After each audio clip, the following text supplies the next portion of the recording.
ये सैकड़ों किलोमीटर से आए हुए लोग धूप की शिद्दत में खड़े हैं, तो इनकी मौजूदगी को सलाम। मुझे पता है नया पाने की चाहत में पुराना छूट जाता है, नया पाने की चाहत में पुराना छूट जाता है। तुझे अपनाऊं तो मुझसे जमाना रूठ जाता है। मोहब्बत पढ़ने लिखने में बहुत आसान है, लेकिन मोहब्बत को निभाने में पसीना छूट जाता है। इमारत शरिया के एक बुलावे पर पूरे बिहार, पूरे बंगाल, पूरे उड़ीसा, पूरे झारखंड के कोने कोने से आए हुए अपने हमउम्र साथियों को, अपने बुजुर्गों को सलाम करता हूं। अगली थोड़ी देर आपसे मुखातिब रहना चाहता हूं। दिल्ली में बैठी हुई सरकार एक बिल लेकर के आई है, वक्फ अमेंडमेंट एक्ट। हम ही को कातिल कहेगी दुनिया, हमारा ही कत्लेआम होगा। हम ही को कातिल कहेगी दुनिया, हमारा ही कत्लेआम होगा। हम ही कुएं खोदते फिरेंगे, हम ही पे पानी हराम होगा। हमारे आबाओ अजदाद की दान की हुई जमीनें दिल्ली में बैठी हुई सरकार, दिल्ली का हाकिम लूट करके अपने धन्ना से दोस्तों को देना चाहता है। इसलिए यह बिल लेकर के आया गया है। पूरे मुल्क में इस बिल के खिलाफ एहतजाज हो रहा है। देश की पार्लियामेंट में आपने देखा, हम सारे लोगों ने इस बिल के खिलाफ लगातार लड़ाई लड़ी, लेकिन नंबर उनके पास है, इसलिए यह बिल पास हो गया। अब लड़ाई सड़कों पर लड़नी है। देश की माननीय उच्चतम न्यायालय में, सुप्रीम कोर्ट में यह मुकदमा ऑलरेडी पेंडिंग है, और मुझे पूरा यकीन है कि हमारे देश की सुप्रीम कोर्ट इंसाफ जरूर करेगी।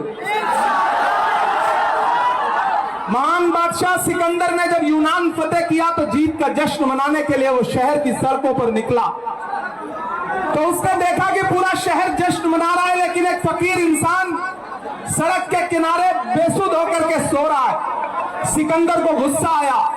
सिकंदर अपने घोड़े से उतरा और उस सोते हुए फकीर के पास पहुंच करके गुस्से में उसे जोर की एक लात मारी, और लात मार के कहा कि क्यों रे फकीर, मैंने शहर जीत लिया, शहर जश्न मना रहा है और तू सो रहा है।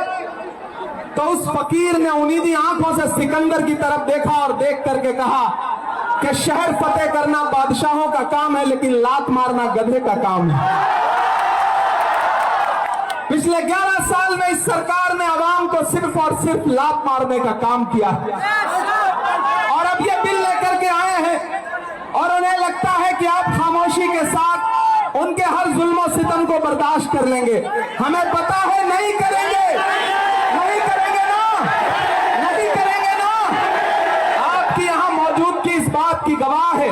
मुझे पता है धूप बहुत ज्यादा है, इसलिए हजारों की तादाद में लोग दरख्तों के नीचे किनारे बैठे हुए हैं, वो बीच में नहीं आए, लेकिन फिर भी आज पूरा पटना, पूरा बिहार जाम हो चुका है। लोग लाखों की तादाद में घर से निकल करके आए हैं। मैं सलाम करता हूं आपकी जिंदा दिली को, आपकी मोहब्बत को। फैसल रहमानी साहब के एक बुलावे पर मैं उनको भी सलाम कर रहा हूं। ये जो नई नस्ल है, ये पानी की तरह बह रही है। मैं इस नई नस्ल के बहने को भी सलाम करता हूं। बहुत तकरीर नहीं करनी है, बस इतना कहना है कि नहीं, ऐसा नहीं होगा, कभी ऐसा नहीं होगा, कभी ईमान का कुरान का सौदा नहीं होगा। बिहार वालों, बताना, दिल्ली तक अपनी आवाज पहुंचाना कि नहीं, ऐसा नहीं होगा, कभी ऐसा नहीं होगा, कभी ईमान का कुरान का सौदा नहीं होगा। हमें तुम कत्ल कर दो शौक से मंजूर है, लेकिन शरीयत पे किसी मुद्दे पे समझौता नहीं होगा। एक आखिरी बात आपसे कह रहा हूं साथियों, आप एक चीज जहन में बिठा के रखना कि अगर ये बिल लोकसभा में आया और इसकी हिमायत में अगर 250 से ज्यादा वोट पड़े, 288 वोट पड़े, तो इस बिल की मुखालफत में लोकसभा में 232 वोट पड़े।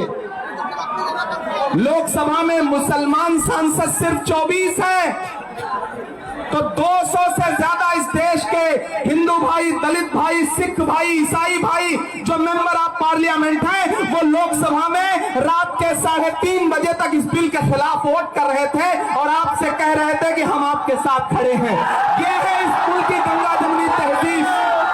ये जो लहराता हुआ तिरंगा है, इस तिरंगे में जो आपका रंग है और जो उसके ऊपर अमन का रंग है, भाईचारे का रंग है, उसके ऊपर भी जो रंग है, ये तीनों रंग मिलके कह रहे हैं कि ये मुल्क नरेंद्र मोदी जी की जागीर नहीं है, ये मुल्क हिंदुस्तान के हर इंसान का है, हर इंसान का है। और हम अपने आबाओ अजदाद की जमीनों को बचाने के लिए, खानगाहों को बचाने के लिए, इबादत गाहों को बचाने के लिए, कब्रिस्तानों को बचाने के लिए जो कुर्बानी जरूरी होगी वो कुर्बानी देंगे। हम सड़कों पर बैठेंगे। मैं सरकार से कहना चाहता हूं कि जमहूरियत अकड़ से नहीं चलती है जिल्ले इलाही, जमहूरियत इस किताब से चलती है। यह जो संविधान है जिसे डॉक्टर बाबा साहब अंबेडकर ने अपने खून पसीने से लिखा था, इस किताब से मुल्क चलेगा, किसी की अकड़ और जिद से नहीं चलेगा। नरेंद्र मोदी जी, आपको यह समझना पड़ेगा कि आप हमारी हिमायत में जो बिल लेके आए हैं, हमें पता है वो हमारी हिमायत नहीं बल्कि हमें बर्बादी का सामान लेकर के आए हैं। आपकी साजिश हम समझते हैं, आपकी मंशा हम समझते हैं और हम इस बिल के खिलाफ खड़े हैं। आज यहाँ पटना के ऐतिहासिक गांधी मैदान में बस इतना कह के जा रहा हूँ, वक्त बहुत कम है, बोलने वाले बहुत ज्यादा हैं। बस इतना कह के जा रहा हूँ कि हम आतिशे सोजा में भी हक बात कहेंगे, कुंदन की तरह दहर में ताबिंदा रहेंगे। तारीख बताती है कि हर दौरे सितम में हम जिंदा थे, हम जिंदा हैं, हम जिंदा रहेंगे। आवाज दो, आवाज दो, आवाज दो। इधर से सदाएं नहीं आई हैं अभी।